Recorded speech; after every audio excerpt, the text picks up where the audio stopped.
Good evening, everybody. Now, I am going to... Wait, I can confirm this myself.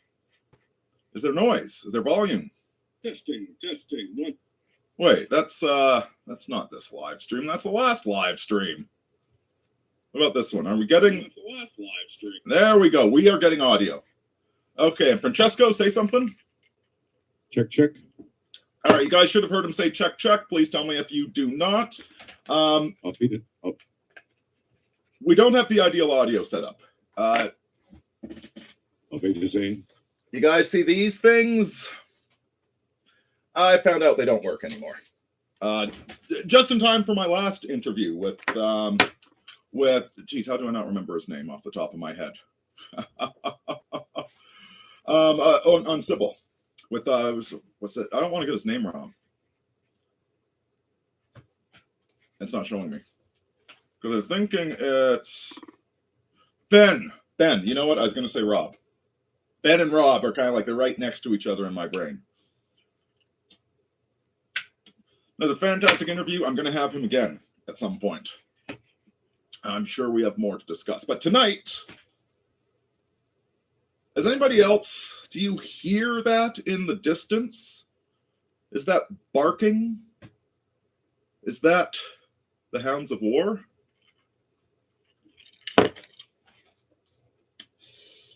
Not on my end.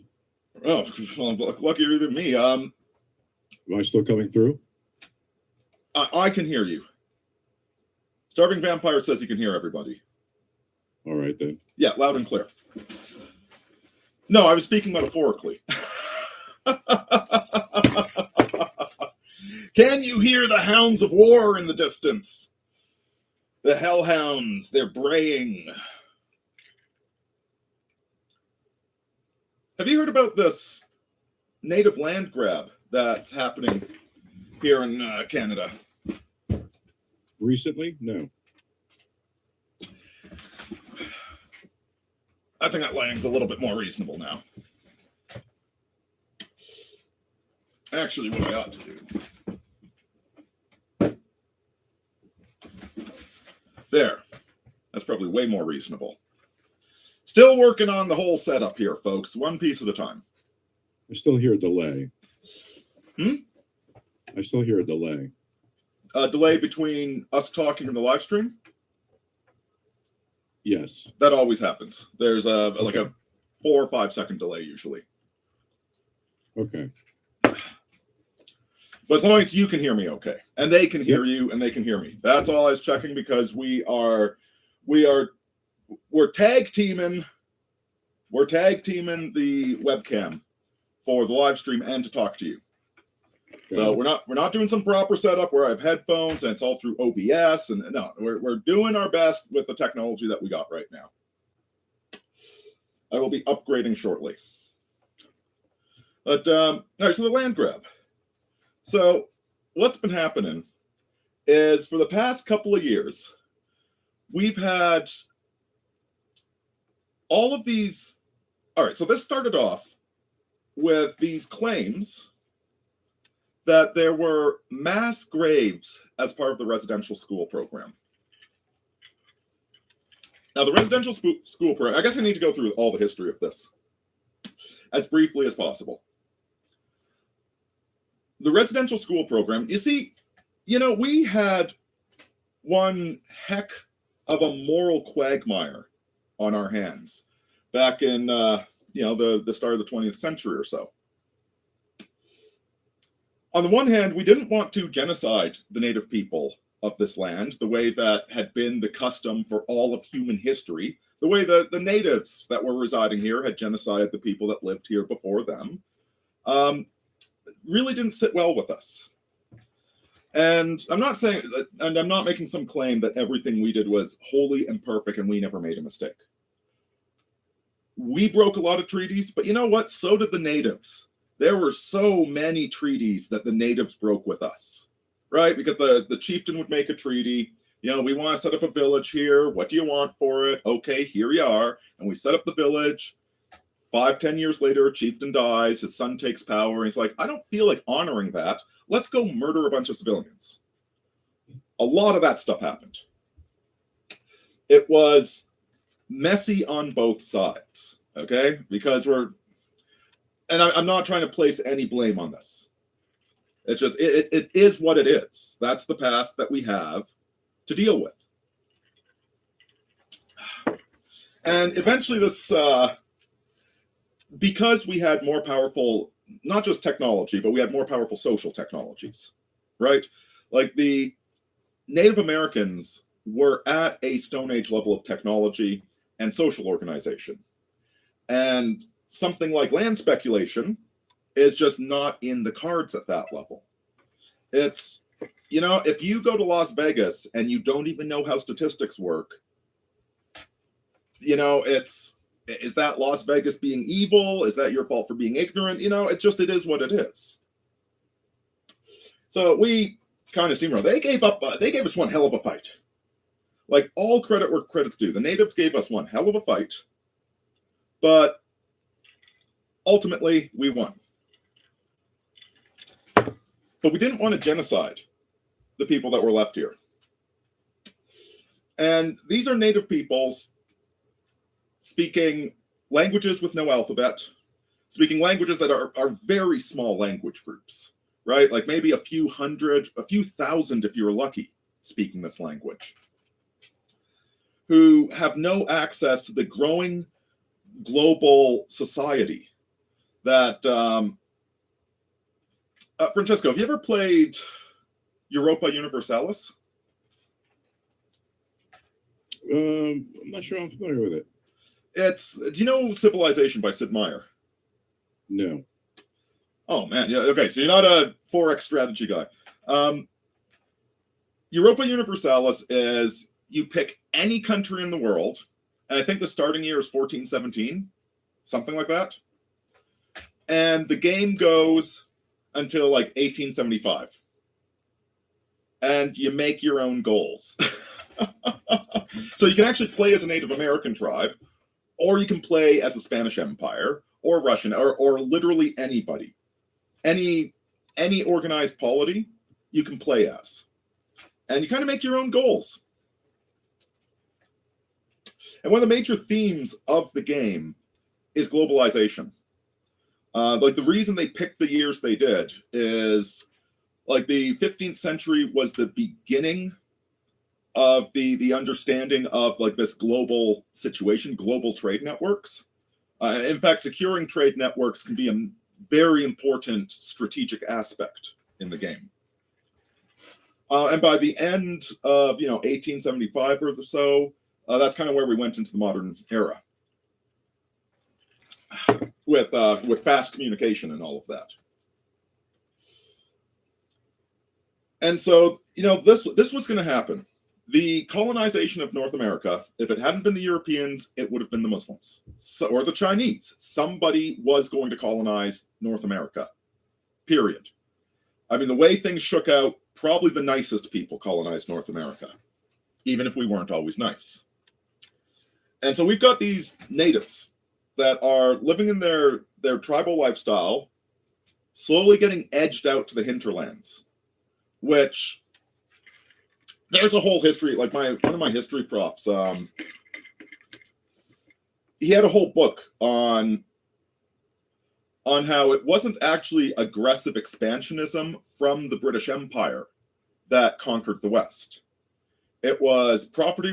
It was the whole edifice of property rights, land speculation with the free market, that pushed all of this and dragged the troops along with it. Like the British didn't necessarily want to pay for railroads and troops and all of this, right? Like they just want to make a tidy profit off of their colonies right on the coast.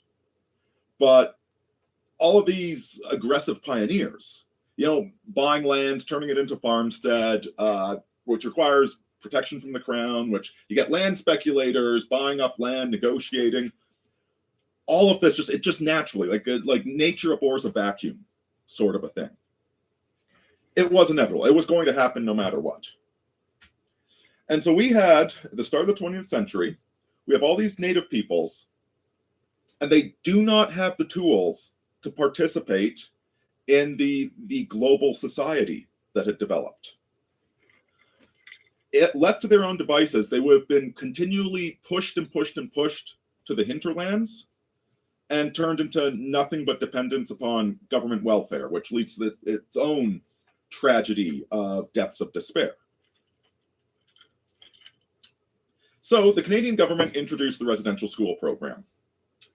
The idea behind it, which was imperfectly executed, but the idea behind it was to give Native Americans the educational tools they need to participate. So learn to read and write in English, learn mathematics, like learn the basics, so that you can actually participate in a modern job market.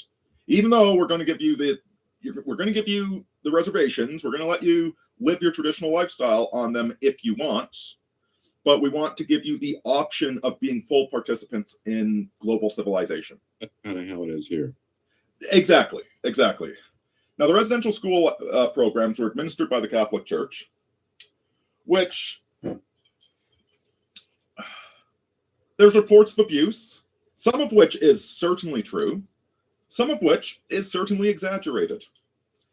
And well, here's a fun little fact of history. Francesco, do you know when we got white people to stop spitting in public all the time? In America or Canada? Yeah, Western Civ in general. No. Well, it wasn't the 15th century. It was early 20th century, maybe late 19th century. So like 1905, we finally got people to stop spitting all the time.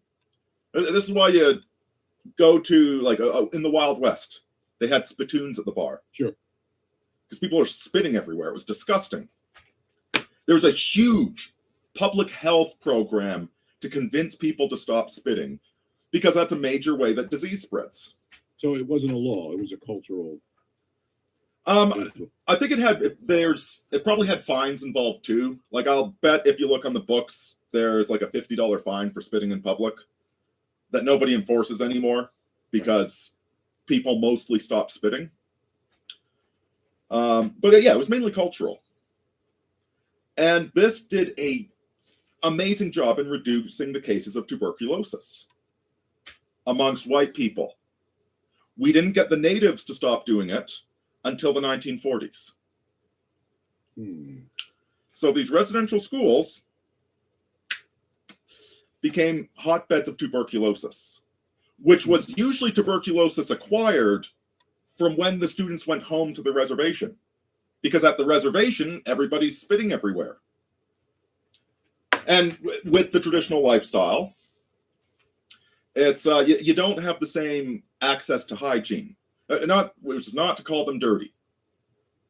It's to point out that, when hot, cold running water. They didn't have hot, cold running water in their teepees, is all that I'm saying. Mm-hmm. And so what would happen is that you get a student exposed to tuberculosis when they were visiting home, then they'd come to the residential school, and it would spread through the barracks, which was happening to white people 30 years beforehand. Okay, so it's the benefits of social technology hit the wealthy sectors before they hit the poor sectors. It's not a deliberate genocide or anything like that. And so there were more deaths in these schools than there were at white boarding schools. But that right there is the main reasons why. It's not that I'm sure man. Not that it was vulgar, but it was for health purposes. Yes, it's because we got the white people to start being healthier sooner than we got the natives to start being healthier. Not a deliberate program. I'm not saying that every single person that worked in the schools was a saint. Obviously, they weren't.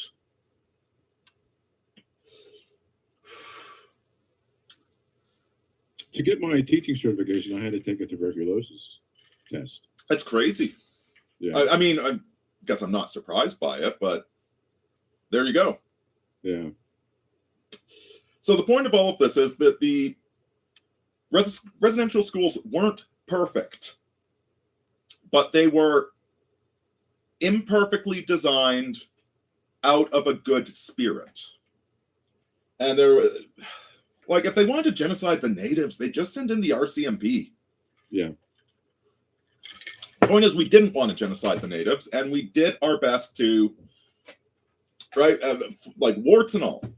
Anyway, this is all leading up. Like, we actually had the residential schools until the 1970s. They like to focus on the first half of the 20th century because that was a completely different world back then. It was an alien world that, like, kids got beat all the time back then. So it's shocking to our modern sensibilities. But that, like, we had them until the 1970s. I think the last one was decommissioned in 1977, something like that. Anyway, this leads up to what I think it was 2022. It was 2021 or 2022. Probably 2022, coming off the back of the BLM movement. Some researchers used ground-penetrating radar that claimed to find mass graves by the residential schools. 3 or 4 years later now, guess what? Not a single mass grave found. It was all tree roots. It was like 2022. That sounds kind of recent. Yeah, I remember this now. Yes, and the thing is that there's a lot of graves where the markers have worn down, but we still know where they are. Like they used wooden crosses back in the day. Okay, like stone crosses were only for rich people 100 years ago. Marble, yeah. There's a lot of graves that aren't marked but are still known of and remembered. Like this stuff is tracked. There's no 1 million missing Native people. Right. Yeah. There's a lot. Like, we've all been through the institutions. Okay, we've all been let down by the institutions. We've all got a chip on our shoulder to some degree or another. Yeah. And I dare say, if you were a Native person back in the 1950s, you've got quite the chip on your shoulder that you earned honestly. Doesn't mean that there's mass graves. And so, heck, I was at the closing ceremony for the Native village at the Calgary Stampede back in 2023, I think, something, a few years back. And the Native elder that gave the closing speech, he outright said, yeah, they're talking about all this stuff in the news, and it's like, none of this is new. We've known about this forever. Like, this is not a new thing. Not a new problem. As in, he wasn't going hysterical paranoid about the mass graves. He's just saying, like, yeah, the Native, like, this is a thing. Well, the Laurentian elite decide to turn this whole thing into a mutual humiliation ritual for both white Canadians and Native Canadians. So for the white Canadians, it was telling us that we are evil conquerors, etc., etc., white guilt, white guilt. For the Natives, they were putting up these like every hour on the radio, every 30 minutes or something. They'd stop the regular radio program and they'd have like this really well put together, like high studio quality. And now for Native Voices, right? Like top quality, like shiny media manipulation, right? Right. The kind that Brian Stelzner talked about when he was comparing his kind of news to people with podcasts. Exactly. Extremely polished. That's the intro. And then they'd cut to some Native guy telling a story, and the guy is not a media personality. He doesn't know how to talk to the camera. He stutters, stumbles over his words. And like one of the stories where like a kid was hiding under the van, which was a van from social services, right? Social services came to visit the reservation. The kid was scared, so he hid under the van. And then they couldn't find him, so they started the van and drove away. And it scared the kid so much, his hair instantly went white. Yeah, things that didn't happen for $500, David. But I'm not blaming the Native guy, right? Like he was being humiliated by this because he sounded like a total rube especially in comparison to this over-the-top media intro. Right. So it's a mutual humiliation ritual meant to make everybody angry. After that, all the white liberals started doing land acknowledgements. I was doing my first aid course a few years ago.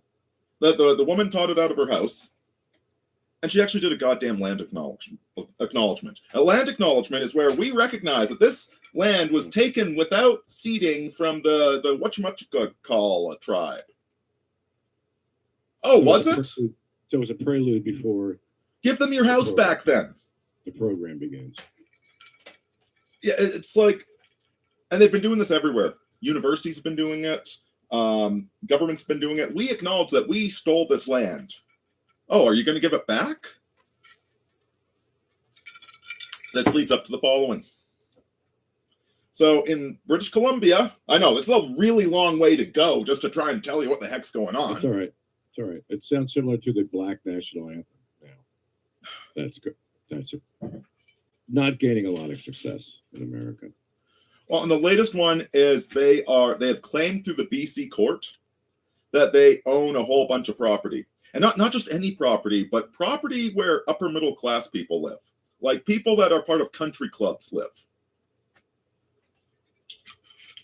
But they lost the war.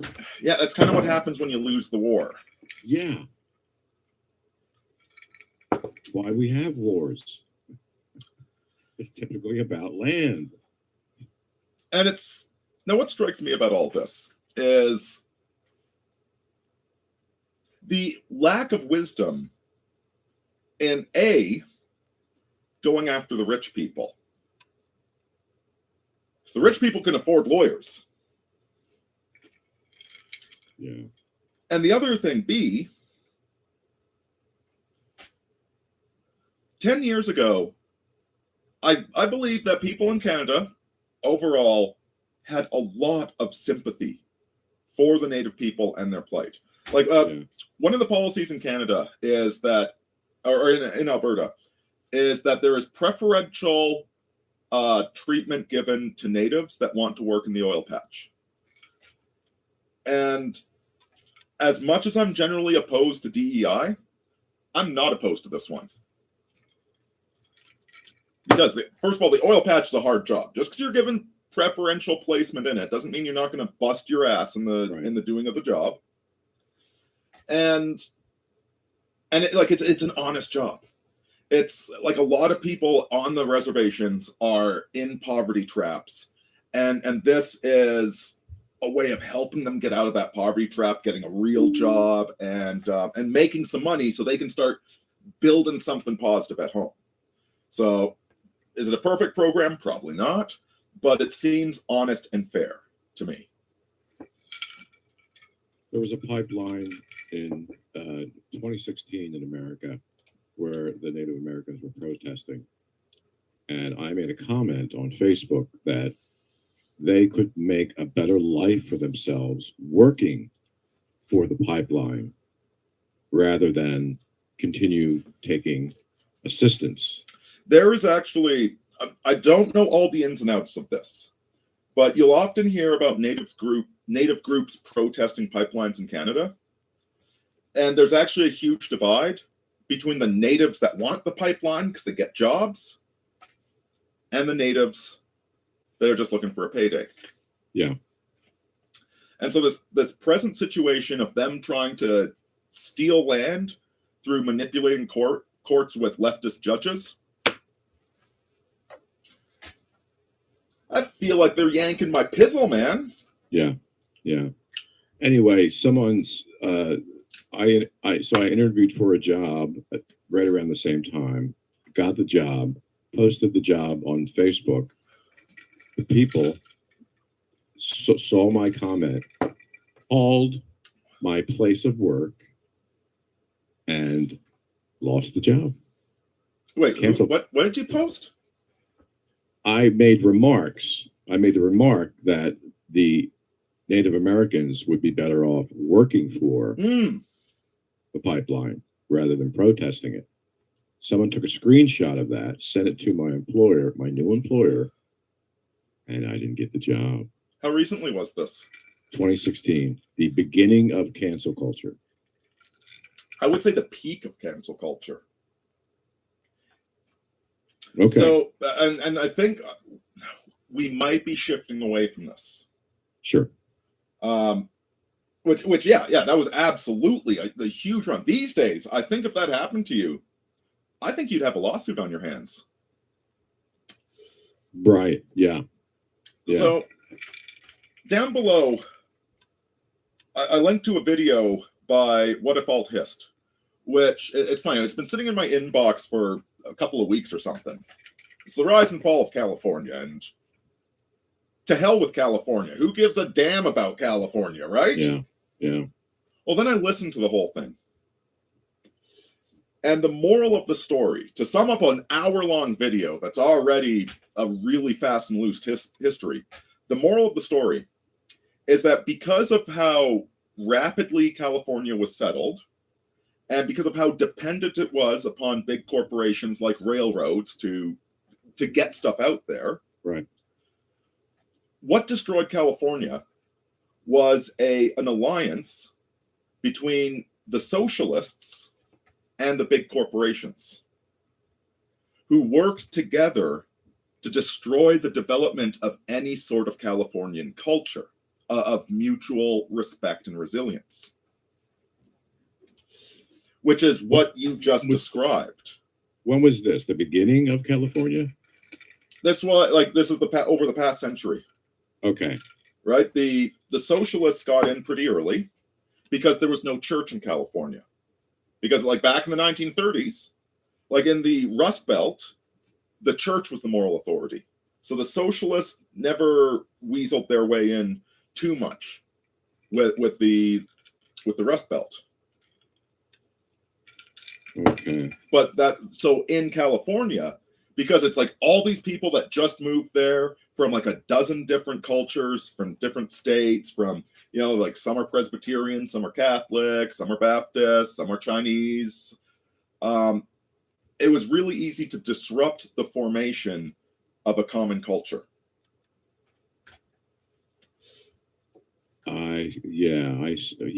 That makes sense, because there was no real stronghold of the church there. Yeah. This is, by the way, it's friend of the channel, Francesco Dashing Rogue. He's a musician and a grumpy social critic. Yep. Is that fair? Yes. Early Gen X. There's a movie that basically sums up the whole California situation, which is Chinatown, which I have to confess I haven't seen, but I know the plot of it. And Who Framed Roger Rabbit was a spiritual successor to that movie. Did you know that? No, I didn't know that, but I know Jack Nicholson is in it. It was deliberately, like, the plot was a successor to the film. They just put cartoon characters in it. But then they came out with part 2, which was called The Two Jakes in the 90s. Oh, did they? Cool. Yeah, called The Two Jakes. Yeah, it flopped. I might also be thinking of The Maltese Falcon.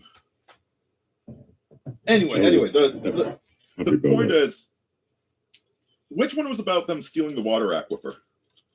That was Chinatown. Okay, so you've got the corrupt government and the corrupt corporations working together to screw over the people, and a private eye uncovers the whole thing, right?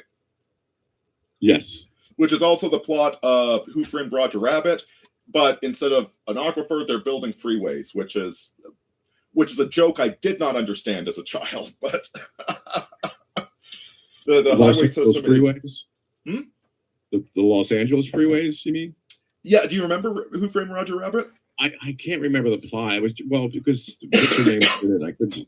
She was the very plot is that Judge Doom is going to tear down Toontown to build a freeway to shut down the public transportation system. All right. Okay. Right, and the irony being that the highways are so fucking terrible in California that and there's, you know what? Just thinking about it, Yeah, like again, this is a corporation wants to build a highway, and the government, which controls I think it's the Red Line, the trains in the city, the public transportation. They're going to deliberately sabotage that so that the corporate, through a judge, so that a corporation can build highways which are grossly inefficient and make life worse for everybody. Yeah, it's the same plot as Chinatown.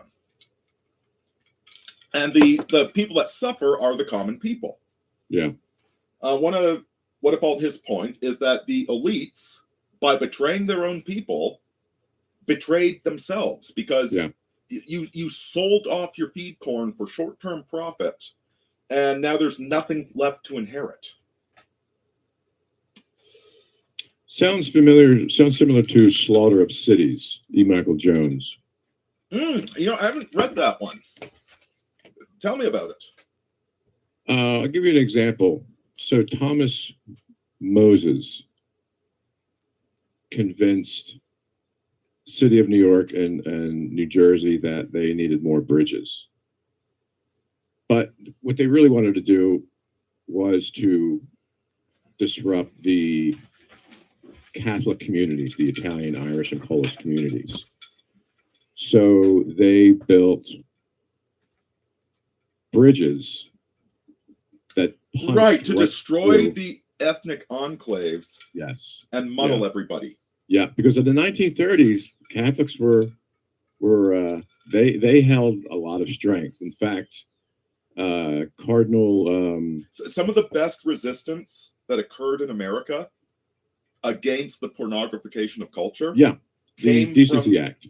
Yeah, Catholics if Catholics would be forbidden from seeing certain films.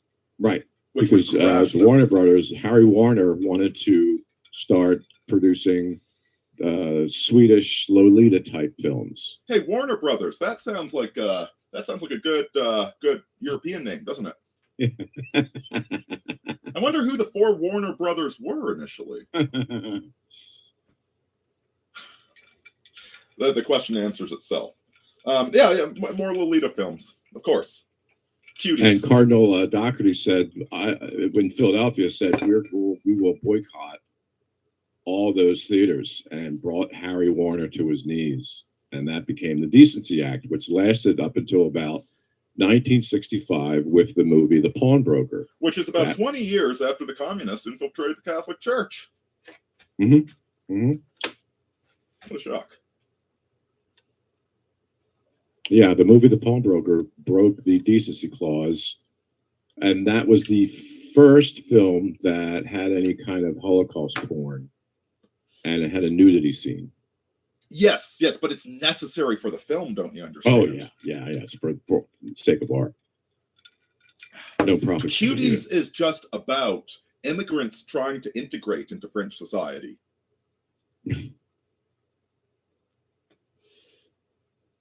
Yep. Yeah. And, all of this also resembles the way that Walmart deliberately pushes multiculturalism in their employee base, because the more multicultural a group, the less likely they are to unionize. Right. Yeah. And so when I talk about the dogs baying, the dogs of war baying, there's two interpretations of what's happening with the natives trying to seize land. Interpretation number one, these are both optimistic ways of spinning it. Optimistic way number one is that as the left grows, they're getting increasingly desperate for power. Their base is eroding under them like wet sand. And so they're getting more aggressive and totalitarian in their dying days. That's one way to interpret it. Yep. The other way to interpret it is that we are being deliberately played to hate Native Americans. As I said, 10 years ago, most Canadians were very sympathetic to the natives. Sure. Yeah. And now I hear about this, and I just think to myself, they can go fuck themselves. Yeah. But it's not... Dude, I work I work alongside a bunch of Native Americans, and these guys are solid. They're teaching me some of their language, man. Yeah. Like they're hard working. They're decent human beings. I've worked with a lot of natives, and they are solid human beings. So this is what I'm saying. It's like the California thing's the perfect example, because you got the socialists. That's so funny. You got the socialists deliberately disrupting cultural formation, the formation of a common culture, because if there's a common culture, socialists don't have anything to control. Right. And the corporations also don't want a common culture. It's Walmart and the communists against the people. That's how it is with blacks and whites in America now. Same damn thing. Yeah. And we're being duped into hating black people. And I know black people. I don't hate the friends that I have. I mean, I don't have a lot. I don't hang out with black people. I don't hang out. I'm not saying that kumbaya is the solution either. I think we need our own communities. I mean, you and I are Italian, okay? Yep. And we're living in British-founded countries. Yeah.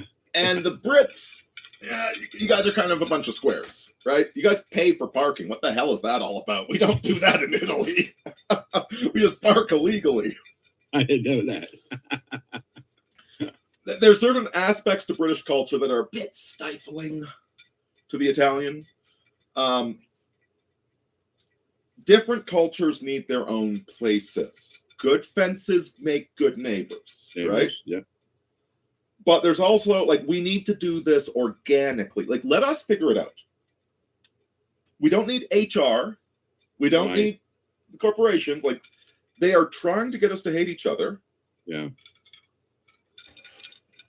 Over valid, like, what they're trying to get us angry about are things that actually happened. They are things that we actually are angry about. But they're trying to provoke the worst situation, the worst solution. Civil war. Yeah.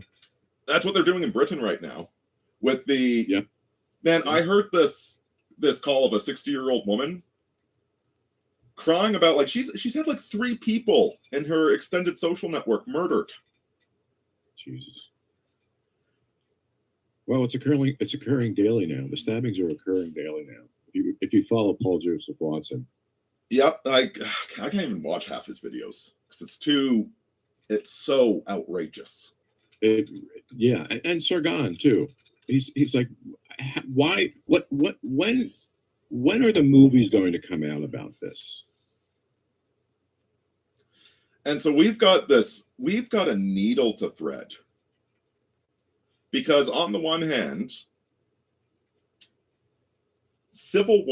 actual civil war is such a disgusting nightmare. That's the last thing we want to see. Like, the American Civil War was nothing. The American Civil War, which was brutal, is what happened when a highly civilized people who are all Christian, are in many cases, there's brothers on both sides of the battlefield who have really embraced the concept of just war and kind treatment of prisoners, and nobody wants to be the guy genociding civilians, even though there was some of that. That's when that civil war's nothing. That is absolutely nothing to the left is completely anti-civilizational. They have abandoned Christianity. They've abandoned everything. Yeah. And they also don't have a vision of their end game, of what their utopia is going to look like. Endless revolution is their end game. Just endless, always riots. Just like, I want to jump in and read some of these comments, because we've been getting a ton of great comments. I'm not going to read all of them. And, like, for instance, Dashing Rogue, I agree there were missions in California, but there's no common culture. The only common culture is whatever the elites dictate it is, and it's going to change in 18 months. Oh man, my guy Bernard Chapin. I hope he's doing well. I haven't talked to that guy in years. Yeah, we talked about that the last few times. Yeah, I think he's all right. He's a school psychologist rather. Yeah, he was he is such a solid guy.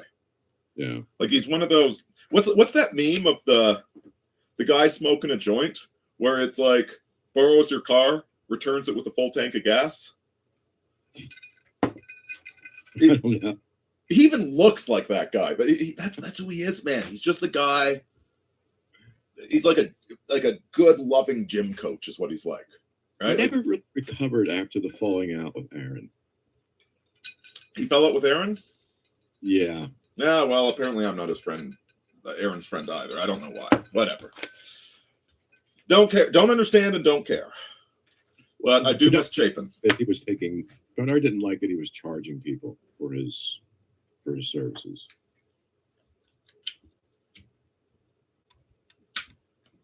Yeah, that's why I don't know. I might get some affiliates with this channel, but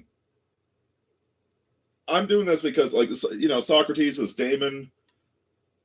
I do this because this makes me feel good. Like, when I'm making videos, this is what I should be doing. But it's not how I make money. Not anymore. I do it because I want to do it. Right. Clean shaven red light. What am I? Oil field slut, man. Yep. I had a 3-week contract that lasted 2 days, so I shaved that beautiful beard off for $600. Just oil field slut. Week contract that lasted 2 days, so I shaved that beautiful beard off for $600. Just oil field slut. Let's see. Tackenberg News. The Libertarian Reconquista requires the immediacy of results within a generation. It's been over 12 years since Molyneux said there's a gun in the room. I'm not quite sure what you're getting at, man. Like, I almost understand what you said. Anybody else notice immigrants driving around BMWs and Audis in Canada? Okay, so let me explain what's happening there. I actually had a guy I was working with, Indian fella, explain the scam to me. So, on the one hand, Indians will live like, 12 people to one bedroom for 4 years, and they will just grind. And these are mostly people that own property back in the Punjabi region. Okay, like these are talking about Dot or Feather. Dot. Okay. Yeah, sorry, we're talking about the immigrants now. These are kulaks from Punjab, all right, who still own property in Punjab. And they will come here and they will sleep, they'll put like 4 families into one house. Part of the reason they can do that and we can't is that the arranged marriage program, like the general culture, they have a very strong culture. So if you're an Indian guy that's sleeping in the same bedroom as your dad and your uncle, like if you're a white guy that does that, you're an incel. Yeah. If you're an Indian guy that does that, you have a very good marriage prospect. So they'll do that, and they'll create all these fake businesses that claim that they'll show all of this income that the Indian is earning, but they're just making stuff up. Like the Indian gleefully said to me that the banks and Revenue Canada, they're never going to compare notes because the banks would lose too much money. So while you're paying, 10, 15%, whatever for a car loan, they've got 2% because on paper, they're making $1 million a year. And they don't get punished in the marriage market the way we do when we're grinding. And there's lots of other scams as well. So it's all a very, very scammy thing. So one of the things so here's another example of this. Why are all the immigrants driving cars that are more expensive and newer than mine? Well, because they they fake their income. They have a whole familial network that's willing to lie, cheat, and steal to fake an income to get a cheaper rate on the car. And then they use the car to drive Uber, which you are not allowed to do when your car is financed, because driving Uber bags the shit out of a car. Yeah. And then so they're defrauding the lending company in two different ways. They drive the car around for 2 years doing Uber, and then they just dump the car back on the market and change their identity. They're taking advantage of our whole high trust system for quick and easy bucks.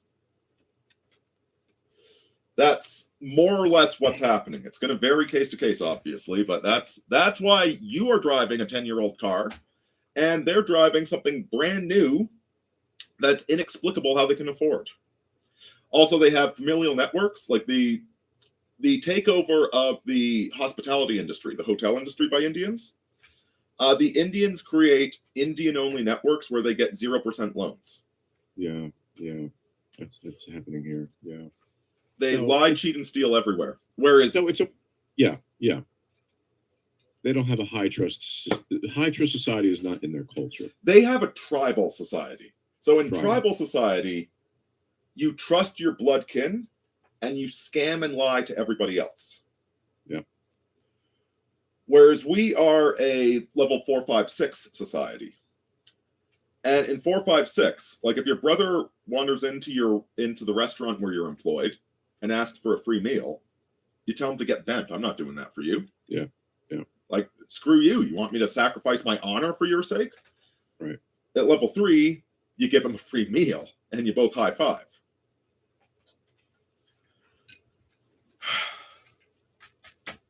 Yeah, so those are basically the scams. Like, these people, the Indians that we got 20 years ago. Oh goodness, what's her name? Afamati? That lovely Indian fan of mine. She is. The Indians we got 20 years ago were the ones that achieved higher levels of consciousness and didn't want to be part of a level 3 society. Whereas now all the level 3s are following them in here.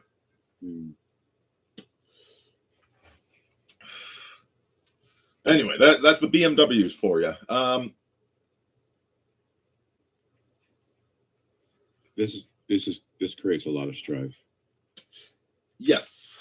And I'm one of the ones that are angry about this. Takenberg says, need I show you a video of a cat scaring a bear? It ain't the size of the fight, and it ain't the size of the dog in the fight. It's the size of the fight in the dog.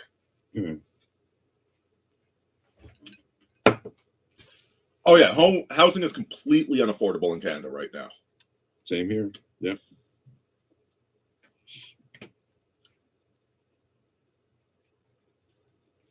Taxation rate. Oh, here's a crazy thing. So, if you're building a multi, like a apartment building, one of the regulations is that all of your plumbing needs to be XFR rated. I just learned this a few weeks ago. So, XFR is a special type of poly tubing. Do you know what I'm talking about? I think so, because I'm hearing right outside my building now. Polyurethane? Polyurethane? Am I using the right term? PVC. Yes, PVC. So the PVC piping. So in your house, you have PVC piping. It comes out of the toilet. Usually a 3-inch pipe is the standard now. Yep. And, goes to the sewer system. In a single family dwelling, you can use the cheap stuff. But in a multi-family dwelling, in an apartment building, you are required to use XF. So, Francesco, I want you to make a wild guess. How much does it cost for a 10-foot section of XFR piping?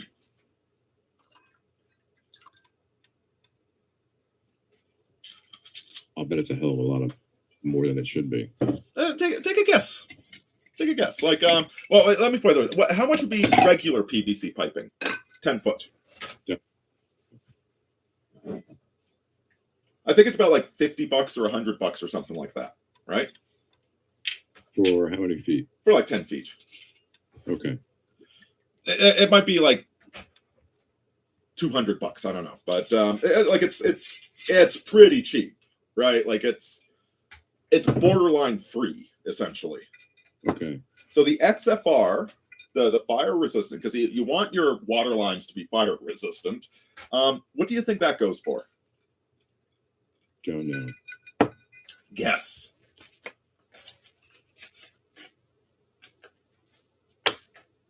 I couldn't guess.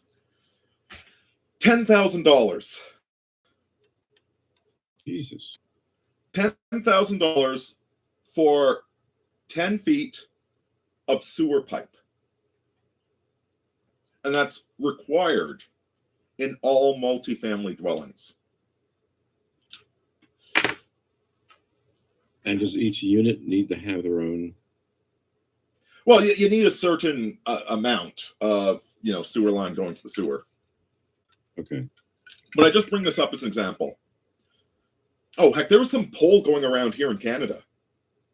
Should sprinkler systems be mandatory in houses?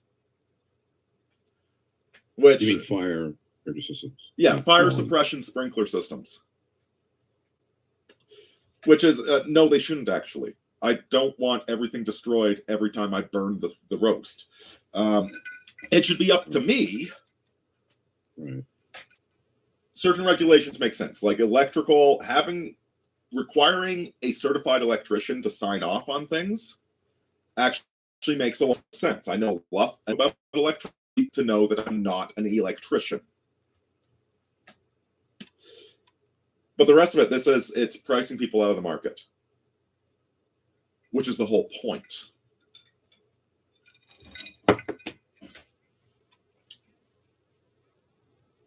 Now, let's see. I want to get to we got great comments tonight, man.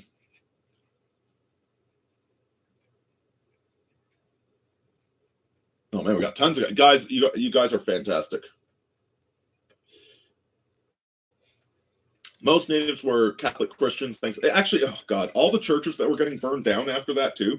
Okay, so the land acknowledgements, all of that. There's a spate of churches being burned down on native reservations that natives went to. These were native churches being burned down. I heard some rumors it was white people burning them down, but I don't have any proof of that.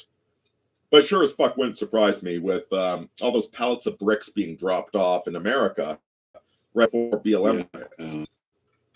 Right, yeah.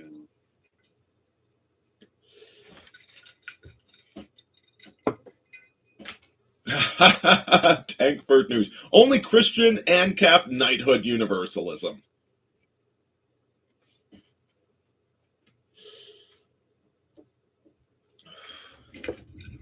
So yes, how do we resist all of this? And my answer is there's not enough people that understand what we're talking about. So I had my 40th reunion, high school reunion yesterday. Oh, geez. And how'd that go? Yeah. You finally punch out that bully that picked on you, and it turns out that, he's been twice divorced, and like whatever you hated about him was so long ago, you're like, oh, dude, I feel you, bro. Let's have a beer instead. That would be me. I was the jock. I was the wrestling track jock. Yeah. I was the Hark. Exterminate all the brutes. Yeah. And not only did no one talk about, like, we forgot to do an in memoriam about the classmates that passed away. And we forgot to do a why isn't this person here kind of thing. They live they live right down the street from the goddamn place where it's taking place. Why aren't they here? And no one is talking about politics. So, sure, this was we're talking about 35 people, maybe 40 people. Jesus still. Christ, that's a high casualty rate. You're not that old. Well, from a class of barely 100. 1/3? That's brutal numbers. Yeah. Well, it's a combination of death and people just not showing up. But people are not aware of what's going on. They have televisions. They have big television screens that are. I haven't had a television since 2005. And they watch these televisions. They come home from work and they sit down and they watch the news and they say, "Okay, they're probably right." Oh, now I understand what's going on. Yeah, right. Not knowing that there's this whole other shit that's going on, and by the time, well, they'll never figure out who it is because there's so much controlled opposition in front of it to confuse them into voting this way or that way. I want to interject quickly about what's going on. And something you really need to embrace about Israel is that they've been on the verge of civil war against the government for 5 or 10 years now. The Israeli people are fucking furious with their government. Yeah. So, on our that. side, we're dealing with IPAC and Laura Loomer and we constantly hear, "Oh, if you don't love Israel, you're not a conservative." Get the fuck out. Yeah. We're dealing with that. So we are pretty ticked off with Israel around these parts where we don't like these Israel first voices. Yep. The people on many of the people, I don't know how many. Okay. I know that the sex abuse cults, the Epstein, and worse, the Pizzagate, that stuff's happening in Israel too. Okay, there are kids being exploited. It's not just underground tunnels in New York City with bloody child-sized mattresses. Those exist in Israel too. I can't tell you numbers. I can't tell you how widespread it is. But they're the average Jew over here is as brainwashed as our cohorts. But there are those in Israel and over here that are completely aware of what's going on, that are not a big fan of Bibi, that do know that who is Epstein's handler, the previous Prime Minister of Israel? Rabin? Maybe I can't sign off on that. Maybe I forget. But there's people over there that know this too. Okay, I said what 15 years ago, World War III is going to be a global civil war. It's going to be all of the decent people against their own governments, and that's exactly what's happening everywhere.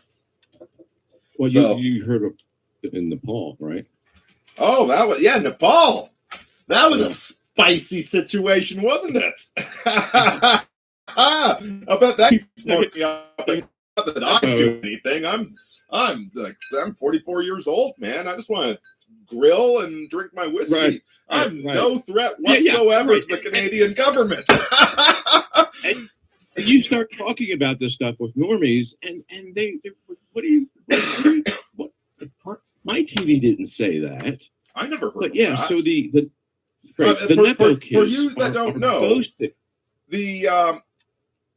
the guys on 4chan and Discord got pretty fed up and they burned down the governing mansion, and I believe that quite regrettably the First Lady died, didn't she? It's really because the Nepo kids were boasting about their lifestyle on social media and how awesome their lives are and how rich they are. And it was the Zoomer generation, what we would call the Zoomer generation. The Zyklons. That age group. Zyklon. That stormed castle. Yeah. Of course, nobody covers it. Nope. Let's pretend it's not happening. Say this, and You start talking about this at a holiday party, like, what the fuck are you talking about? What weirdo internet thing are you saying now?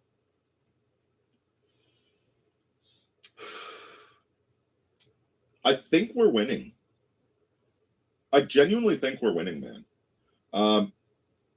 Well, people are dropping N bombs and J bombs. Did you see? Okay, I got to share this.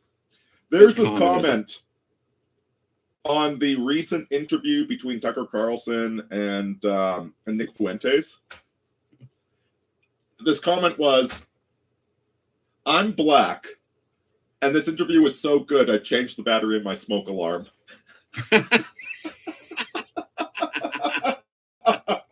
That's my bro. We need that. We need more guys like that. Yeah.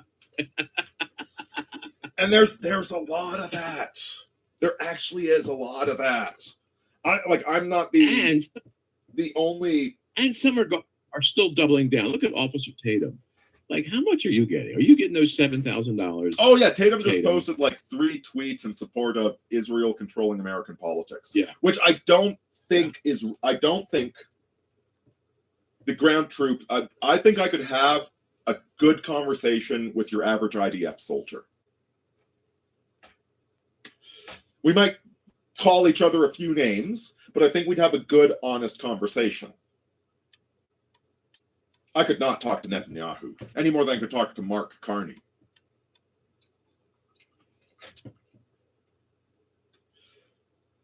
This is the culture, okay? The solution to this, that you want to stop the dogs of war, and believe me, we do. We really want dogs of war. We don't want to get into another brother on brother fucking genocide. Yeah. The way we do it is through culture, is through integrity. And I'm not saying it's a man of great. I'm saying this is a man that learned to understand the importance of integrity, because I've screwed so many things up in my life. Okay, like you want to dredge up some of my ancient past where I've done some really shitty stuff. I mean, that's why I'm saying don't be shitty. It doesn't pay off. But don't you think we've been pushed too far? Oh no, we absolutely have. I'm not saying. I want justice. I want justice for all the. I want justice. I want justice for all the people that died from the COVID vaccine. And I think we're done pretending. Oh, we actually are, aren't we? Bill Gates.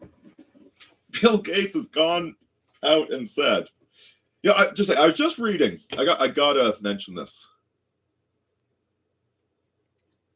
I want to get this right.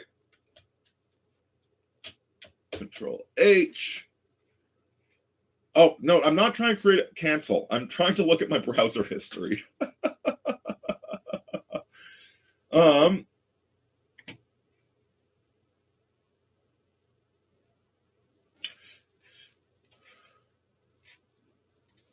Give me just a sec, folks. The article is by Matthias Desmet, who you might recall. He's the guy that he warned about the COVID mass formation about 2 months before it happened. Matthias Desmet. And it's his article, "The Will to Order, Rise and Fall of the Neuralink Society," which it's it's a fine article. I'm going to link it into the chat there if you want. Okay, I still can't comment in my own chat for some reason. I've had this problem for a while now. Okay, so you guys will just have to find it yourselves on Substack. But it's a fine article. I'm not going to say it's going to change your world, but I'm going to read you one paragraph from it. "On the 6th day of the conference, we visit a small Himalayan village where life still appears as it has for thousands of years, or at least something resembling it. Lakir is a village of 28 families that provides almost all of its own food. Each household also keeps a small Himalayan cow for milk and cheese. The young man who shows us around tells us proudly that they are leaving behind their tradition of eating meat. It's better for the climate, he says. They didn't yet know that Bill Gates would change his mind a few weeks later. The climate doom scenario turned out to be exaggerated after all. Yes, so Bill Gates has acknowledged, I guess COVID vaccine, I guess didn't really work, did it? I guess it just kind of killed people. It gave you like 2 months of protection, and then it killed you. Oops. What do we? So I think we were past pretending the COVID vaccine worked. Yeah. But and normies, not so much. Well, there are some people that are still struck that when I say, "Oh, well, I didn't get the vaccine," you what? Yeah, I couldn't go to my family's Christmas dinner that year because I didn't have the shot. That one hurt. That really hurt. I didn't get to see my nephew for a decade. And I think it was 2019. It was 18 or 19. Actually, no, I'm pretty sure it was 19. For the first time in my life, in 2019, I was actually starting to make money. And I spent a couple $100 on some really nice, thoughtful presents for my nieces and nephews. Nothing political. I didn't buy them knives and guns and copies of Mein Kampf. I bought them some like pencil crayons and a great science fiction series that my sister had loved when she was a kid, and just thoughtful gifts. And my sister refused them. She refused the Christmas presents. And then a couple of years later, my nephew got home from working with his dad. His girlfriend went to bed. He stayed up to play video games, and his girlfriend discovered him on the couch the next day dead. The Calgary police said, it was probably fentanyl. And then the toxicology report took 1 year. Of course.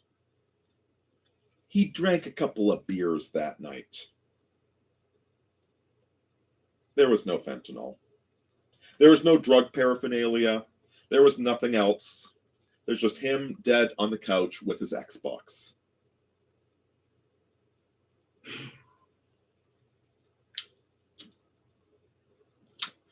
So,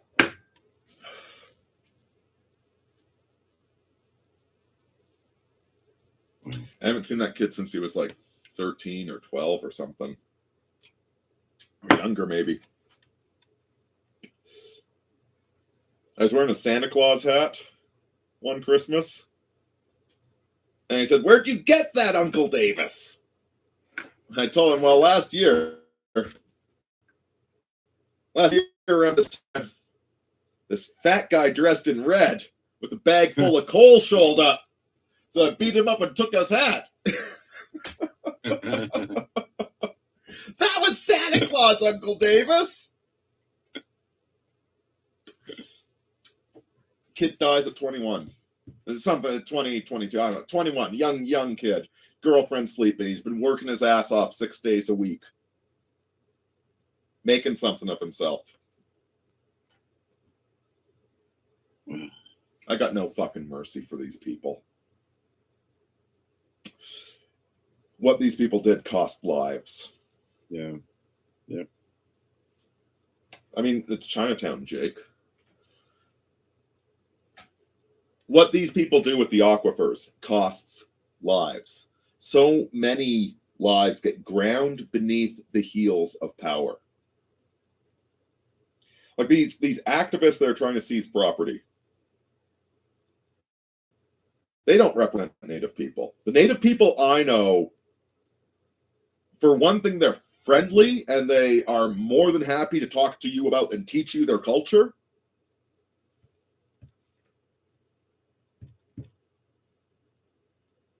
they're engaged, they're hardworking. They're not destroying pipelines that we desperately need. But the people destroying the pipelines are doing it for a fucking paycheck. Okay? It's not about the goddamn climate. These people couldn't give less of a shit about the climate. Yeah. And the toll of their manipulations are lives destroyed, whether it's individuals dying from the COVID vaccine, or if it's kids on the native reservation where their parents are poor, their parents are stressed out, their parents are drinking, their parents are beating the crap out of one another because they don't get a goddamn job because they destroyed that pipeline. No, fuck these people, man. I've got the duty of the elite is to take care of their flock. Yep. And they have been grossly derelict in their duty. Yep.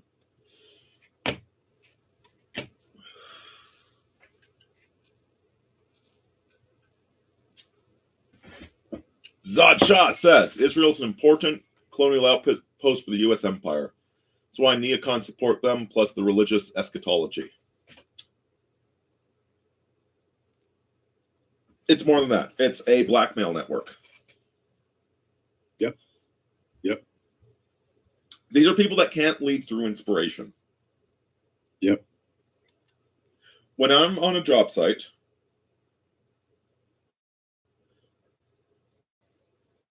I hear about my boss. My boss is a cool dude. And I feel, even if I'm tired and I kind of want to be at home, I'm happy to have a job. I'm happy to be making money. And so I want to make my boss's job as easy as possible. Yep. These people don't operate like that. No. They can't inspire people. They can only threaten them.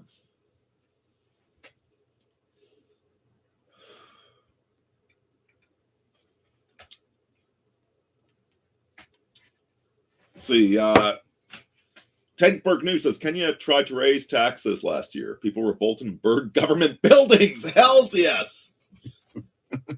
I mean, I disavow. The tax package retracted. Also in Africa, Boko Haram genocide against Christians. Donald Trump's talking about that. One of my about genocides of Christians happening. Really? He's been talking about that.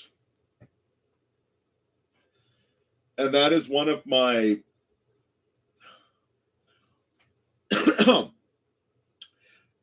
my general approach to international affairs is I think we'll probably make it worse by getting involved. Like, who the fuck are we to tell other people how to live? Right? Right, yeah. But when it comes to genocide of Christians, there is a distinct difference there. And I'll tell you, the Bush regime did not give a shit about Christians being genocided. One of my real disillusionments with neoconservatism was that they did not care about Christians being. And I'm not even going to tell you what sort of stuff happens in those genocides. They did not care about Christians being. And I'm not even going to tell you what sort of stuff happens in those genocides. It's horrific. It's fucking horrific. If you want to know, you can look it up for yourselves. I'm not going to burden you with it.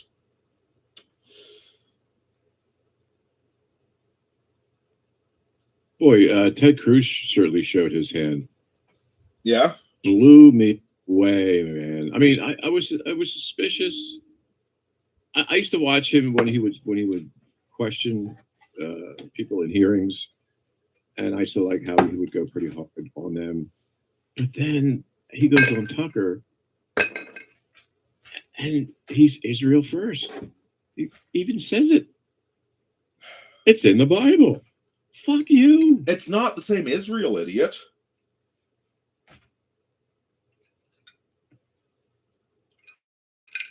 So the whole time it was always Israel for him.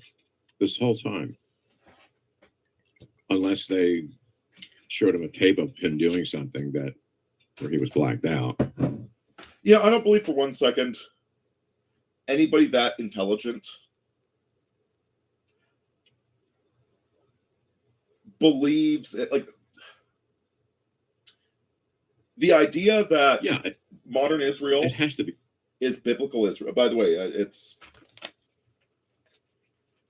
I'm not even gonna get into it. Is Israel the church? Is Israel heaven? Is Israel? It's obviously not Israel. Okay, the one thing it definitely is not is the modern country of Israel. Not that I don't know. It seems to me after 2,000 years of wandering, I'm okay with the Jews having a homeland. Just maybe be decent to the Palestinians. That's all I'm asking. Yeah. I'm not opposed to it. I'm not opposed to Israel. But the idea that biblical prophecy, actually, I'm going to quote Homath, or he goes by Psychomath now. Fantastic. I think he should have gone with Soul Math, but whatever. He had a great post pointing out that anytime you read something, you are interpreting it. There is no such thing as the literal word of God. The idea, like people at low levels, people that are like just kind of like level 3, level 4, reading the Bible and they think they're reading it literally. Well, they're not. They're interpreting it through their paradigm. They're just not aware that they have a paradigm. It's a very low level of thinking. Most level 3s we lock in prison in the West. The idea that Ted Cruz is a borderline level 3, level 4 is like not a chance in fucking hell. Nobody. Right, yeah. He's lying. Well, I said it has to be blackmail. It has to be. Probably voluntary blackmail. What a disgusting creature.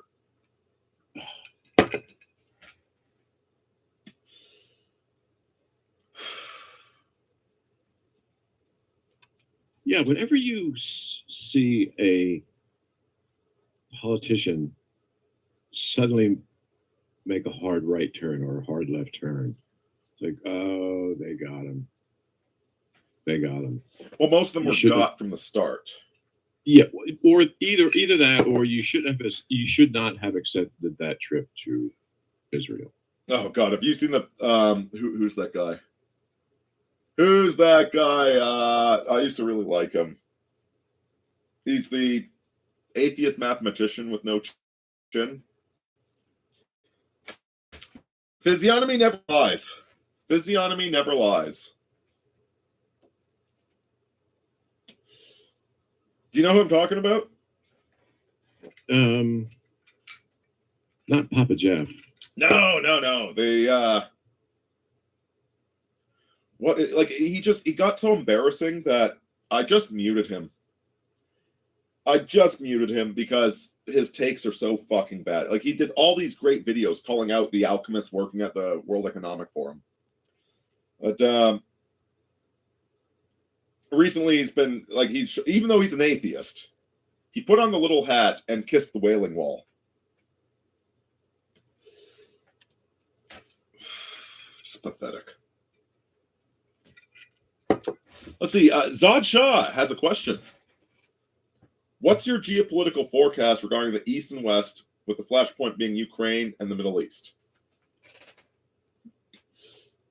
Do you have one,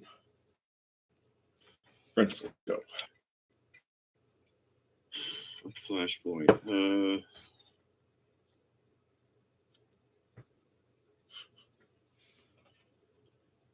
Well, we're talking about 3 or 4 different places that it could occur.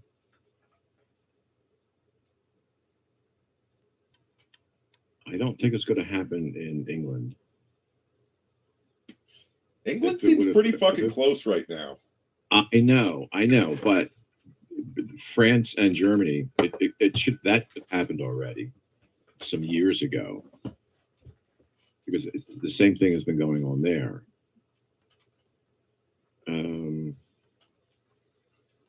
Or could it happen? Or could it begin? Could it be in Portland, Oregon? Yeah, what is so damn frustrating about all of this is that, you know, like rock in a hard place, unstoppable force, unmovable object. So, on one hand, they are baiting us to act. They are baiting us to be racist. They are baiting us to be violent. They are baiting us to say the N-word. Yep. And the Jew bomb. On the other hand,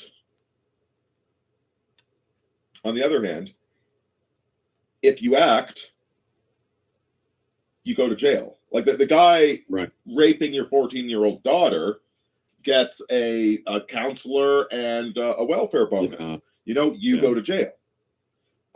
If you say the N-word, well, you get, well, it's only shadow banned now, but you still get censored. So like, it's like we are really in this impossible situation where they are, whether manifest or machination, like are they doing this because the sand is slipping out beneath them and they're desperately trying to hold on to power? That's why they're acting like tyrants? Or are they acting like tyrants because they're baiting us to be terrorists, thus justifying their tyranny? I think they're trying both. Well, one is happening. One is occurring. Yeah. So one is occurring. Yeah, it's like the same thing ultimately. Yeah. And yet, if we don't do anything, they're just chipping away at us bit by bit. Yeah. Yeah. Yep. The way that I think the solution I have to cutting that Gordian knot is build culture.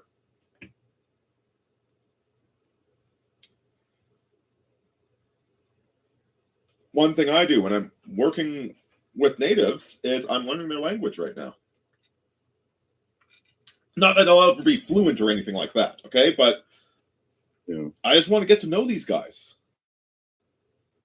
I want to, like, what the hell is it like living in a village of 30 people, man? That's crazy.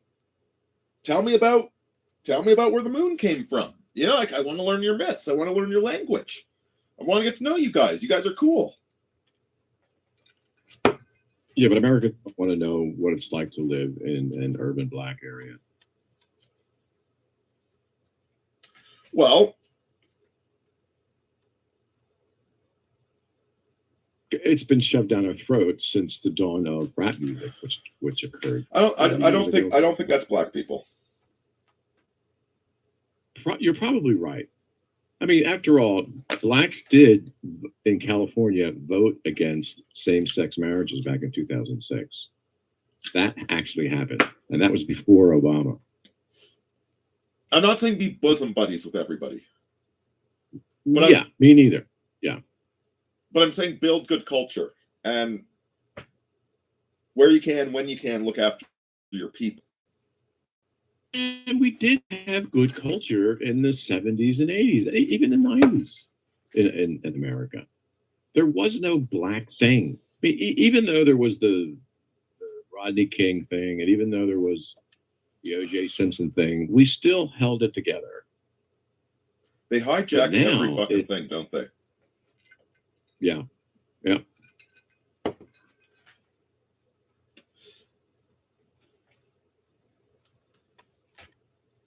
But now I'm dropping N-bombs. I only do that in real life. And only when black people are present. Don't do it on Facebook, man. You'll get banned. Yeah. And it wasn't something I did before. Didn't do it growing up. Yeah. Heard it. Heard other guys say it. Didn't participate in it. But now it's I don't give a shit anymore. I'm exhausted. I'm at fatigued, you might say. I'm at the fuck. Pardon? You might say that you were fatigued.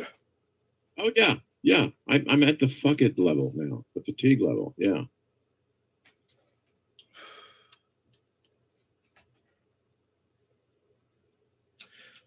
So the recent the EBT shutdown happened, didn't it?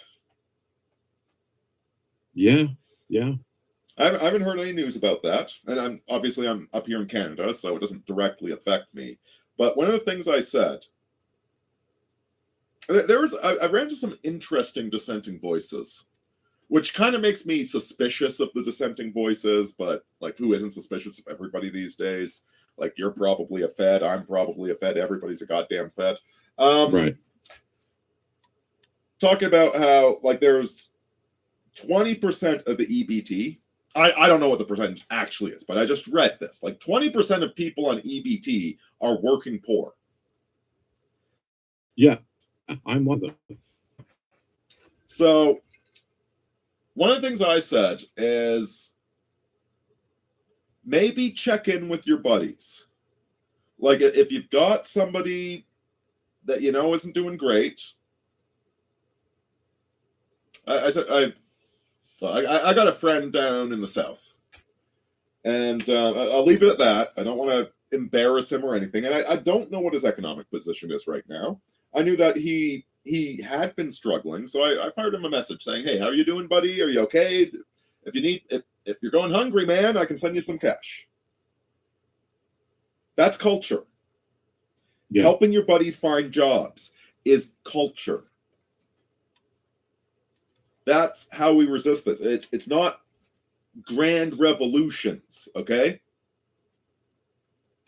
Grand revolutions, that's shit in Hollywood movies. That's Hollywood controlling your brain. Yeah. It's helping out your neighbors. I forget when this was, but a similar thing happened in Japan not too long ago, economically, where the government was begging the people to walk into grocery stores and take what they needed. That's the kind of culture that Japan was. They were so proud that they were starving because even though the government said, look, it's okay, go into the grocery store and the grocers will let you take what you need. And we don't want you to starve. The government had to beg them to do it. Right now in Canada, 90 to 95% of people going to the food bank are immigrants. Yeah. Yeah. In Canada, do not donate to the food bank this Christmas. Yeah. And if you're ornery like I am, please tell the girl working at the Safeway or whatever, tell her why you're not donating.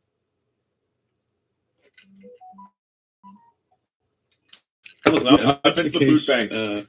I've been to the food bank, I think twice. Right? I've also donated to the food bank. But do not donate this year because the charity system is being exploited by people that want to harm you. This is why we had a really great system called the food bank in Canada. We had a really, really good system that helped out people that were legitimately in need. And that, come Christmas time, hey, could you donate to the food bank? It's like, yeah, I could toss you a couple of cans of beans. Why the heck not? I can toss you $30 of groceries. Why the heck not? That system is being exploited. Yeah. Do not donate to it. Find people that you know that are having a rough time. Yeah. Hell, you know what? Maybe it's something as simple as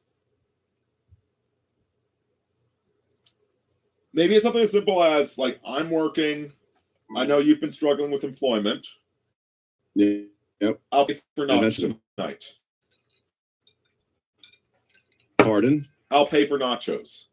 Right? Like drinks are on me or whatever it might be. Right. No power, like just help people out. Help them find jobs. Help find a good. I've found a good local mechanic. I've found a really good local mechanic. He's been very good to me. And my mother taught me that I got to replace the struts in my car. And I really don't fucking want to do that. On your Verona? I work my ass off, man.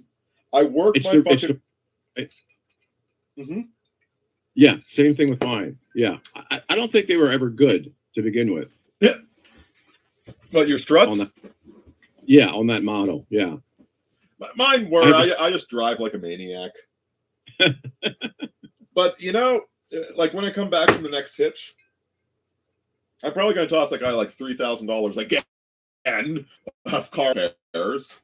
But he's a solid guy from my community. Like they're fantastic. It's a fantastic business. I'm not giving money to the dealership. Like there's good dealerships too. I'm not shitting on dealerships. You understand? Sure. Find good people, pay them honest money, help people find work, be genuine and decent. But like don't like. We gotta build our counter society. The food bank has been taken advantage of. It has to be tribal, but we just can't call it tribal. It's got to be creative tribal. But yes, we gotta. We got so used to operating on levels 4, 5, and 6 that we forgot about level 3, because we locked all of those guys in prison, and then we invited 1 million level 3s over to our countries. And they're not going to get jobs. They don't care about getting jobs. They don't care about assimilating.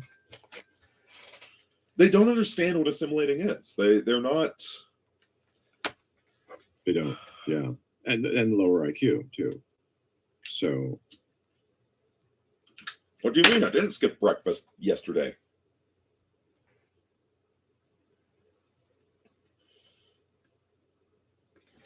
Let's see. Techenberg News says. Oh, I was just like Nico Dancer asks. I'm gonna put a pin in that. Tenkenberg News says Guarani is spoken in Paraguay by Indians and mestizos alike because the Spanish Catholic priests wrote down the first native grammar to evangelize. The Catholics, despite flaws, there have been flaws in the Catholic Church. I'll be the first to admit that. All I ask from my heathen brothers and sisters is that you return mutual respect. One sec. No, you gotta actually click the window.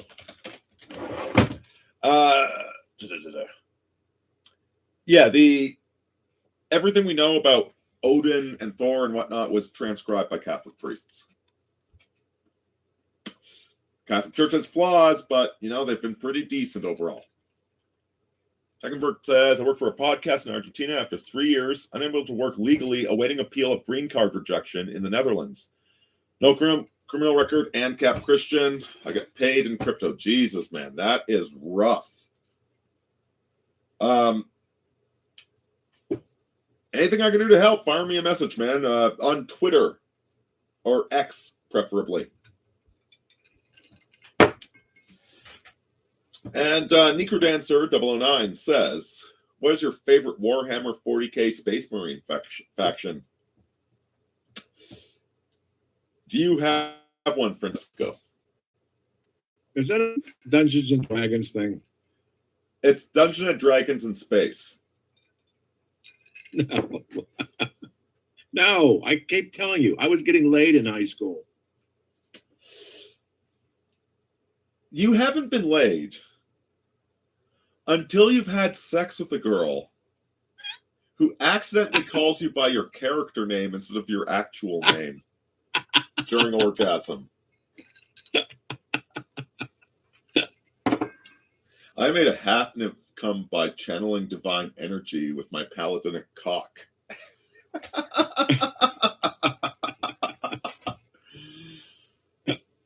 Oh, God, that was a great night, man. That was a great night. My answer is no, I don't. I don't know a lot of I know enough about Warhammer 40. I had listened to streams on it. I love Warhammer 40K. It's such a ridiculous concept, and it's so good. It's so good. It's got no right to be that good. And I'm a Star Wars nerd.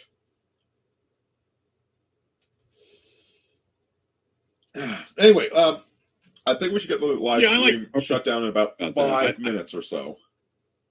We talked about that, but my favorite movie was was Empire Strikes Back. That was the best one for me. I mean, the J.J. Abrams. Oh, fuck those. Jesus Christ. They ruined it. Fuck J.J. Abrams. Yeah. Juju Binks. Yeah. You know, I've revisited the prequels. My ex-girlfriend, well, she was 10 years younger than me, so she came of age during the prequel era. And I sat down with her and watched the prequels. I finally saw the third one. I saw 1 and 2, and then I'm like, you know what? It's time to put childish things away. Yeah. Yeah. And then I sat down with her and I watched the third one. And you know what? Actually, see, the episodes 1 and 2, you got to do so much heavy lifting. But there's a really, really good story in the prequels. There is. You just got to kind of ignore most of the first one. And you have to imagine a movie in between 1 and 2 where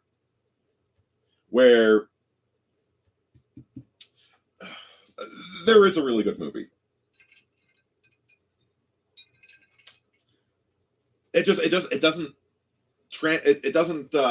there's not very good affordance. One of the great things in the prequels, in episode 2, Obi-Wan keeps chastising Anakin for being rambunctious, for being spontaneous, right? Yeah. Yeah. And yet Obi-Wan is rambunctious and spontaneous. I can't think of the word I'm actually trying to say, but you don't get, that's not bad storytelling. That's Obi-Wan. It's he's projecting his flaws onto Anakin, but also recognizing his flaws in it. Like, Obi-Wan is a deeply flawed character. Yeah. He was put into a position of extreme responsibility way too fucking early. And he's... Dude, I was just working for a foreman that was exactly like that. This guy was like... He was not a dick, but he acted like a dick. Because he's trying to do a good job. Not because he's a bully, but because... And that's Obi-Wan. And like, Obi-Wan is way too young to have an apprentice, especially not an apprentice who is super powerful and who has a huge chip on his shoulder because of where he came from. And Obi-Wan keeps being a tyrant to young Anakin, and young Anakin just wants somebody that believes in him. He's like, I'll do anything, Obi-Wan. Just love me, Dad. Well, that's what happened during the Obi-Wan series when they were dueling. That series it had its moments. The Obi-Wan series, at the very end, he said, "I'm sorry for everything." After he struck down Darth Vader, he sliced half of his mask off, and now you can see Hayden Christensen's half of his. Oh, half of his that face. that part was so good. It was. And the way it kept switching between Hayden Christensen and Darth Vader. Yeah. Yes. The series was and very, Obi-Wan very said, flawed. Yeah.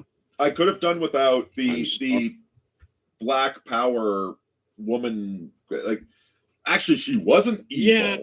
I could have done without that. There? Why was she there? Jesus Christ. God damn it, black women? Oh, you want your voices listened to? Do something worth listening to. For fuck's sake. I'm so goddamn. And I know all the black brothers are with me on it. A black woman is speaking. Shut the fuck up. I'm watching a movie. Yeah. I don't blame the brothers for going after the white woman. Don't blame them at all. Yeah. Don't like it, but I can see why. Yeah, the Obi-Wan series, well, it's sort of like the Book of Boba Fett. There's some good ideas there, but they're not like Disney pussies. Disney is a bunch of pussies. Yeah, well, it's when the writers are lesbians, women, and gays, that's what you get. Well, Cartman said it. It's what do you think? It's make it lame and gay. You know what? I remember the first time. Make it lame and gay. So I think I was 22 years old or something like that. I was 22 when the second prequel came out. And it was better than the first, but there was a lot of problems with it. And that's when I decided to put Star Wars away. I'm like, I'm an adult now. I'm in the military. I'm not going to see the third movie. I'm done. I'm going to grow up. And give me a sec. Right. So about 5-10 years later, I get into the whole pirating scene, right? Pirating movies, pirating media. Yeah, I said, you know what? Too. What the hell? I'm going to download the original 1979 version of A New Hope, right? Yep. And so I sit down, and this movie, which I watched like 20 times when I was a kid. I loved the crap out of Star Wars as a kid. Yep. I sit down and watch A New Hope, and I'm like, it reminded me of reading Treasure Island, where the protagonist of Treasure Island, I think I read it when I was 16. The protagonist is allegedly 21, but he acted like a 12-year-old. And the same thing goes for Luke Skywalker, where the first Star Wars movie, Luke's like it's like all the dominoes were just lined up for Luke to be the hero, but he acts like a childish brat in that movie, right? Right. But I was going to go into town and get power converters. Like, you know what? Great illustration. After they run away from the Death Star, Leia is giving him a hug because the desert hermit that he just met died 15 minutes ago. Her whole planet just got destroyed. Yeah. It's a very self-involved young hero, 16-year dashing rogue. I know you remember this. What fucking narcissists we were at 16. Luke Skywalker acts like he's 16 years old in the first movie. You think so? Yes. And the whole plot revolves around affirming him and giving him a football trophy, giving him the snitch in Harry Potter, which I probably came down too hard on Harry for that crap. But then, episode 2 of Star Wars, just keeps spitting in Luke's face. Luke is still very childish in this movie. Like, here's Yoda, the Jedi Master, is like, imagine if you, like, how fucking lucky would you be? Episode 5. Yeah, episode 5, sorry. Yeah. If a Jedi Master actually trained me to have psychic powers, I'd be like, yes, sir, no, sir, tell me what to do. Really? Yeah. And yet, why are you part-time? Yeah. Part-time. That was an Indiana Jones reference. Whereas Luke Skywalker, who he's been given a free F-16. He's got a free F-16, a laser sword, and here's this Jedi Master training him. He's like, you expect the impossible. Shut the fuck up, man. Wish I had those job opportunities in life. Right. Shut up and try again. That is why you fail. That is why you fail. But the whole movie winds up with him getting his fucking arm chopped off and having to beg his sister to bail him out from his drug debt or whatever. Yeah.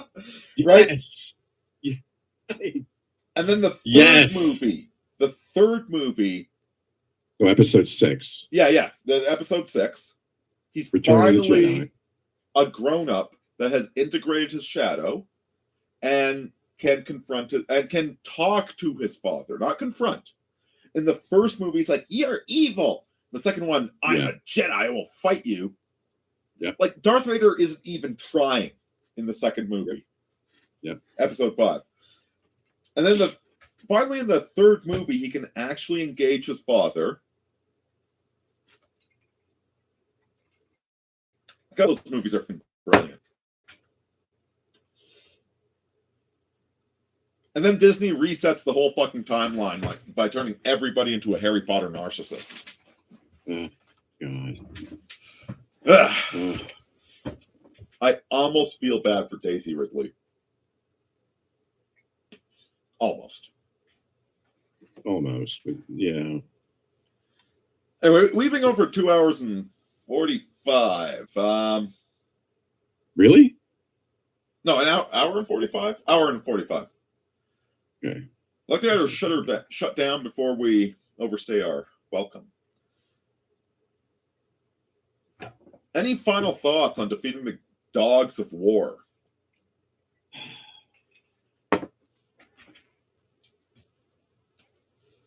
At this point, I'm waiting for the flashpoint. And just point to the bad guys. Point me to the bad guys. I'll take out as many as I can.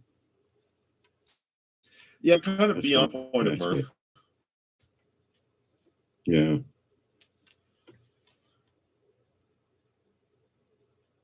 Let's get on with it already. I just hope it's the actual bad guys. I don't want us. I'm no more brother wars. I know. You know, if we could be total nerds for a second. Go on.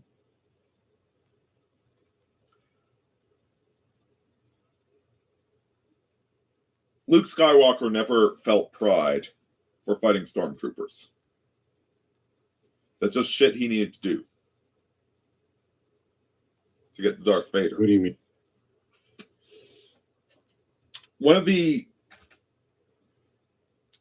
So the monomyth, which is I'm still trying to figure this out. I haven't totally grokked this yet. But the monomyth, the reason Hollywood movies suck is because they try and be the monomyth, but the monomyth it's if you add all myths together, 5 points in it. But any particular myth is only going to have 7 points or 12 points or sometimes 18 points if a Godfather. It's never going to have all 25. It's just that there's 25 points and you pick a few of those notes to make your medley.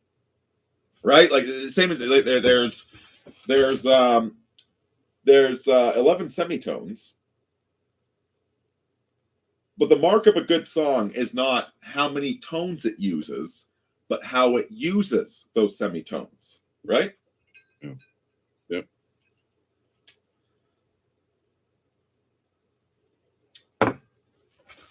One of the semitones from the monomyth is redemption of the father, which is the core concept that pervades through the original Star Wars movies, is redemption of the father. Yep. And so Luke Skywalker's apotheosis occurs because he sees beyond the civil war that he's engaged in. Yeah. And he engages with the patriarchal systems that led to this conflict in the first place and redeems those patriarchs. So Luke dragging Darth Vader to the Imperial shuttle at the end is sort of equivalent to, we do need a system of law and order. Like the New Republic is also going to be tyrannical in some aspects. We're going to take the good parts and leave the bad. We're going to redeem the father. We're going to find the parts of Anakin that were valid and true and good and keep those while abandoning the former. We're not going to completely condemn patriarchy, period, which is the mistake the communists make.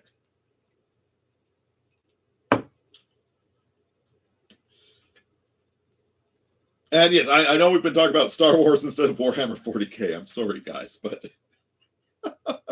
it's like we've got a very similar psychological struggle. That the easy path is to hate Darth Vader, call him the good bad guy, and go kill him. Right. Yeah. And that's how you become Darth Vader. That's how you become the exact thing that you were fighting. We need alchemy.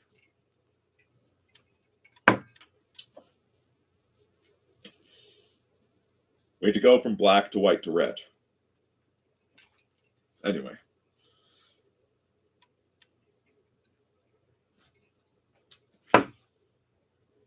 Have you got any last words? Yep.